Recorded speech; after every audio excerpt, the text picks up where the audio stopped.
Монгол улсын үндсэн хуулинд газрын баялаг бол ард түмний өмч гэсэн заалт бий. Ард түмэн тэгвэл өнөөдөр өөрийнхөө өмчийг мэдэх хэрэгэ төрлийн түвшээр хязгаарлуулад байна. Монголд хөрөнгө оруулж ашигт малбалыг нь олборлох гэсэн хүсэлтэй гадныхан Монголын эрдэс баялагт эзэн суулаа. Иймэрхүү гадныхны гаарсан ашиг нь өвөөгөө ирхэм төрийн түвшээр гааруулж байна гэж улсын хурлын гишүүн гүндлээ үзэж байна. Түүний ундуудлыг инхүү төрүүлэх болсон шалтгаан жил хагас уншиж наадмын өмнөхөн засгийн газартай тохиролцсон аюунхай мензийн хөрөнгө оруулалтын гэрээ. Худалдагдсан эрх баригчид ард түмний эрх ашигыг уландаа гიშгсэн хөрөнгө оруулалтын гэрээг байгуулахаар зэхэж байна. Энэ гэрээний эсрэг тэмцэж эрхэм төрийн түвшээ эксченжний талбайдаар суулт зарлаж эхэллээ. Аюунхай мензтэй засгийн газар тохиролцсон гэрээг эсэргүүцсэн гүндлээ гишүүнтэй иргэний хөдөлгөөнүүд ч нэгдээд байгаа юм билээ. Аюу толгой 5 толгой гэдэг нэг хоёр яригдаад байна л да. Энэ асуудал олон жил яригдсан. Тэгээд засгийн газар сүүлийн вариантаар бол одоо тэр хөвтөлтэй байдлын гэрээ гэдгийг юм бол эцэлж зурсан гэсэн ийм шийдвэртэй байгаа л да.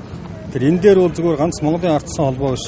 Ер нь Монголын ард түмэн бол олон удаа, олон хоног сар бол үжил бодлоо хэлээд байгаа шүү дээ. Ордынх нөөцийг тогтоочсон ийм зүйлүүдийг төрийн эрх барьж яасан үедээ юм уу?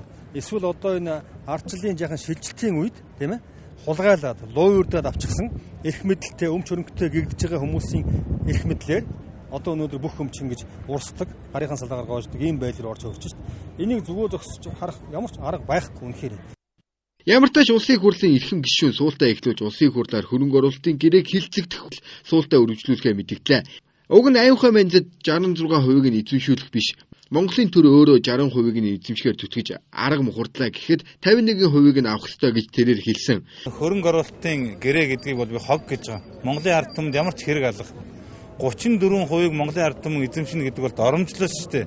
34% хүн чинь хинч биш шүү дээ. 66% хүн нь бол тэгнэ үстэй. Дараа жил ирээрээ ногдол ашигаас нэг жаахан юм гарна тэрийг аваараа гэдэг нэг жаахан юм гялтаалах юм байна л да Монголын ард түмэнд. Тэгэд оюутлага 5 толгойгоо ингээд өгчих юм бол өөр одоо юугаа бид нар барих гээд байгаа юм бэ? Юугаа одоо ард түмэнд өгөх гээд байгаа юм бэ? Тэгэхээр ард түмэн өөрийнхөө өмчил гэж бодож байгаа юм бол нэгдүгээр 100% нь бол өөртөө эзэмших хэрэгтэй. Монгол улс чинь бүхэл бүтэн гүрэн юм байгаа үстэй. Монголын баялаг чинь барьцаанд болдсон байгаа үстэй. Монгол улсны ганц үйлдвэр барьж чаддгүй юм уу? Ямар шинэ юм сэтгэж байгаа биш үү? Тийм биз дээ.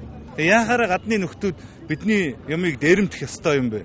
Тийм учраас дор хаяж болоод бид нар өөрсдөө эзэмшиж Монгол улс үйлдвэрээ байгуулж чаддгүй бол дор хаяж 51% эзэмших ёстой. 51-өөс доош бол хэрэг алга.